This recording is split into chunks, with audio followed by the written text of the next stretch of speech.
Hi viewers, நம்ம இந்த வீடியோவில் நம்மளுக்கு பிடித்த உணவுகளை எப்படி தயாரிக்கிறாங்க, அந்த உணவு எப்படி தயாரித்து நம்ம கைக்கு வருதுன்றதை தான் இந்த ஒரு வீடியோவில் நம்ம பார்க்க போகிறோம். இந்த வீடியோவில் நம்ம முதலாக பார்க்க போகிறது கோழி மற்றும் கோழி முட்டைகள். மனிதர்கள் நிறைய பேர் கோழி இறைச்சியிலும் அப்புறம் கோழி முட்டைகளும் அதிகமாக சாப்பிட்டு வராங்க. ஆனால் இந்த கோழி இறைச்சியை தயாரிக்கிறதும் இந்த கோழி முட்டை எப்படி உருவாகுறதோ அதை பார்க்குறீங்களா? கொஞ்சம் கோழியை முட்டையிலேருந்து எப்படி எடுக்கிறாங்க, அந்த முட்டையிலேருந்து கோழி எப்படி வருது, இதுக்காகவே எக்கச்சக்கமான இடங்களை வாங்கி வச்சுருக்காங்க வெளிநாட்டுகள். நீங்கள் இப்போ பார்க்க போகிற காட்சி வெளிநாட்டில் எப்படி அந்த முட்டைகள் வருது, இந்த முட்டையிலேருந்து எப்படி கோழியை எடுக்கிறாங்கன்றது தான் பார்க்க போகிறோம். இந்த வீடியோ எடுக்கிறப்பே தெரிஞ்சிருக்கும். அதாவது அவங்க பண்ணுற ஒரு ப்ராசஸே ரொம்பவும் பாவமான ஒரு ப்ராசஸாக மாதிரி தான் இருக்கும்.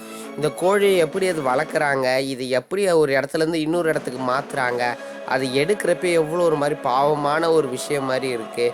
இதை எப்படி ஒரு பெரிய கோழியாக மாற்றுறாங்க, அந்த கோழிலேருந்து முட்டை எடுத்து அந்த முட்டையை உடச்சி அதுலேருந்து சின்ன கோழி எடுக்கிறாங்க. இந்த வீடியோவில் நம்ம ரெண்டாவதாக பார்க்க போகிறது ஃப்ரூட் ஜூஸ். எல்லாருக்குமே ஃப்ரூட் ஜூஸ்னால் ரொம்ப ரொம்ப பிடிக்கும். அதுவும் சின்ன குழந்தைங்களுக்கெல்லாம் கொடுத்தா ரொம்ப ஸ்ட்ரென்த்துன்னு சொல்லுவாங்க. ஆனால் சில ஃப்ரூட் ஜூஸ் கிடையாதுங்க.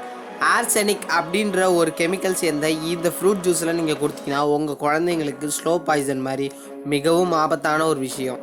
இந்த ஆர்செனிக் அப்படின்றத முக்கியமாக ஆப்பிள் ஜூஸுங்களை அதிகமாக யூஸ் பண்ணுவாங்க. அப்படிப்பட்ட ஜூஸ் நீங்கள் குடிக்கிறப்ப உங்களுக்கு ரொம்பவும் உடல்நிலை மோசமாகிறதுக்கு நிறைய வாய்ப்பு இருக்குது. முக்கியமாக இந்த சைனாலேருந்து வர ரொம்பவும் ஆபத்து. ஏன் இந்தியாவில் சில கம்பெனியில் கூட இந்த ஆர்செனிக் ஆப்பிள் ஜூஸ் அப்படின்றது ஒன்று இருக்குது. இது பிராண்ட் நேம் கிடையாது. அவங்க சேர்க்குற ஒரு கெமிக்கல் ரொம்பவும் ஆபத்தான கெமிக்கல். இது ரொம்ப குழந்தைங்களுக்கெல்லாம் நீங்கள் தெம்பு ஆப்பிள் ஜூஸ் குடித்தா ரொம்ப ஸ்ட்ரென்த்து நினச்சி கொடுத்தீங்கன்னா அது கிட்டத்தட்ட ஸ்லோ பாய்சன் மாதிரி அவங்கள கொல்றதுக்கு நிறைய வாய்ப்பு இருக்குது. அதனால் முடிஞ்ச வரைக்கும் ஆர்செனிக் அப்படின்னா என்னன்றது கூகுளில் சர்ச் பண்ணி பார்த்துட்டு அப்புறமா நீங்கள் அந்த ஜூஸை குடிக்கிறது ரொம்பவும் நல்லது. நான் சொன்ன இன்ஃபர்மேஷன் உங்களுக்கு ரொம்ப யூஸ்ஃபுல்லாக இருந்தால் இந்த சேனலை சப்ஸ்கிரைப் பண்ணிவிடுங்க. அதே மாதிரி யாருக்கெல்லாம் ஐஸ்கிரீம் பிடிக்குமோ அவங்க இந்த வீடியோக்கு ஒரு கமெண்ட் ஐ லவ் ஐஸ்கிரீம் அப்படின்னு கமெண்ட் பண்ணிவிடுங்க. இந்த வீடியோவில் நம்ம மூணாவதாக பார்க்க போகிறது யாருக்கெல்லாம் ஐஸ்கிரீம் ரொம்ப பிடிக்குமோ அவங்க இந்த வெண்ணிலா ஐஸ்கிரீமை கன்ஃபார்ம் சாப்பிட்ருப்பீங்க. அப்படி அந்த வெண்ணிலா ஐஸ்கிரீமில் எக்கச்சக்கமான மேலே அந்த டாப்பிங்ஸு, அந்த நட்ஸு, நியூட்ரலா, அப்புறம் இந்த சாக்கோ நட்ஸு, கொக்கோ நட்ஸு, அப்புறம் இந்த கோன்லாம் வச்சு அழகாக சூப்பராக தருவாங்க. அப்படிப்பட்ட அந்த வெண்ணிலா ஐஸ்கிரீமில் பீவர் அப்படின்ற எலி மாதிரியே இருக்கிற ஒரு உயிரினத்திலிருந்து உள்ளே இருந்து ஒரு பாகங்களை எடுத்து தான் இந்த ஒரு ஐஸ்கிரீமுக்கான ஒரு சின்ன எசன்ஸை தயாரிக்கிறாங்களாம். நான் சொல்கிறது ஃபுல்லாகவே அந்த பாகத்துலேருந்து எடுத்து அந்த ஐஸ்கிரீமை தயாரிக்கலை. இந்த ஐஸ்கிரீமில் வெண்ணிலா ஃப்ளேவரோட அந்த வெண்ணிலா எசன்ஸ்னு ஒன்று இருக்குல்ல, அந்த வெண்ணிலா எசன்ஸுக்கான ஒரு சோர்ஸை இந்த பீவர் அப்படின்ற ஒரு சின்ன எலி மாதிரி இருக்கிற இதிலேருந்து உடல் பாகத்துலேருந்து ஒன்று எடுக்கிறாங்களாம். அது எடுத்து பண்ணால் தான் ஏதோ ஒன்று வருமா. அதுக்கப்புறம் தான் இந்த ஒரு வெண்ணிலா ஒரு டேஸ்ட்டுக்கு ஒரு ரெடி பண்ணி நம்மளுக்கு தராங்க. ஆனால் இது எங்கே அதிகமாக இருக்குன்னு பார்த்தீங்கன்னா வெளிநாட்டில் தாங்க அதிகமாக இருக்குன்றாங்க. இங்கே இந்தியாவிலலாம் பார்த்தீங்கன்னா இந்த மாதிரி கிடையாது. அவங்களே டூப்ளிகேட் தான் இந்தியாவிலே விற்பாங்க. அப்படிப்பட்ட டூப்ளிகேட்னா அப்போ இதெல்லாம் எதுவும் சேர்க்க மாட்டாங்க. வெறும் டேஸ்ட்டுக்காக எசன்ஸ் மட்டும் தான் சேர்ப்பாங்க. இது பார்த்தீங்கன்னா ஒரிஜினாலிட்டி ஆஃப் வெண்ணிலா ஐஸ்கிரீமில் மட்டும் தான் செய்வாங்களா. இது கிடைக்கிறதே உங்களுக்கு ரொம்ப ரேராக தான் கிடைக்கும். இந்த வீடியோவில் நம்ம நாலாவதாக பார்க்க போகிறது ஹனி.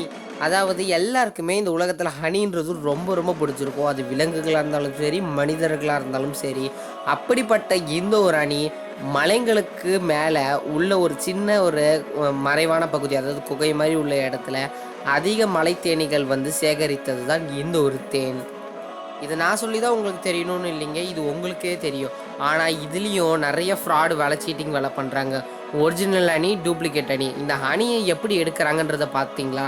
அதாவது ஒரு மலை மேலே ஏறி அங்கேருந்து ஒரு ஏணியை போட்டு ஒரு புகையை மூட்டி அங்கே இருக்கிற அந்த ஹனி, அதாவது இந்த தேனீகள் எல்லாத்தையுமே விரட்டி விட்டுட்டு அப்புறம் கொஞ்ச நேரம் கழித்து அதை கட் பண்ணியோ இல்லைன்னா அதில் குத்தியோ அதுலேருந்து தேனை எக்ஸ்ட்ராக்ட் பண்ணுவாங்க, அதாவது எடுப்பாங்க.